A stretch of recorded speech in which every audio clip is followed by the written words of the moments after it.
Привет, друзья! Сегодня поделюсь очень простым рецептом тонких блинчиков 3 стакана. Для приготовления этих блинчиков вам не понадобятся весы, ведь все здесь измеряется стаканом. В подходящей емкости соединяем 2 куриных яйца, 2 столовые ложки сахара, щепотку соли, 1 чайную ложку ванильного сахара или пакетик ванилина. Хорошо все перемешиваем до получения однородной массы и растворения сахара.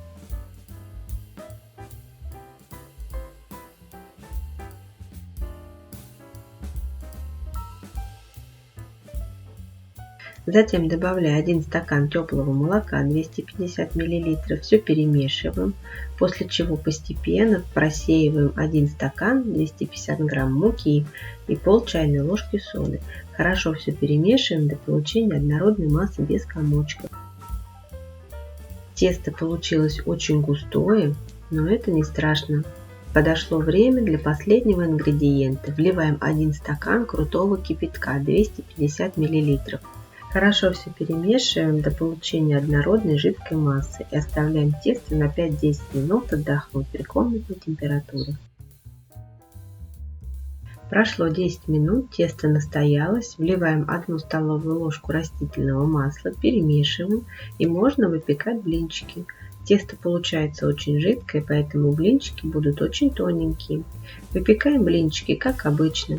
Разогретую сковороду смазываем растительным маслом. Я смазываю сковороду маслом только при выпекании первого блинчика. Все остальные блинчики я буду выпекать на сухой сковороде. Выливаем небольшое количество теста и выпекаем с обеих сторон до золотистого цвета. Блинчики можно подавать с любыми начинками, сладкими и несладкими. По желанию каждый блинчик можно смазать сливочным маслом.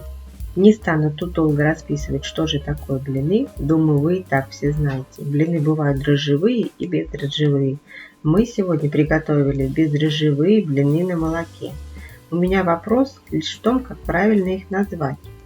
Я всегда считала, что блин это тонко пожаренное тесто на сковороде, а блинчик это блин, в который завернули начинку.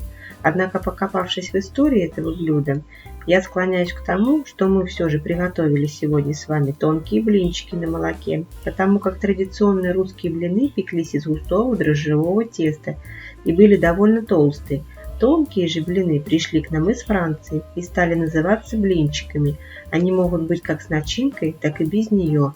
Только в тонкий блинчик мы сможем завернуть начинку. И хотя со словом все понятно, я иногда по-прежнему продолжаю называть тонкие блинчики блинами. Надеюсь, что вам понравился мой рецепт. Желаю вам приятного аппетита, хорошего настроения и жду вас вновь на своем канале.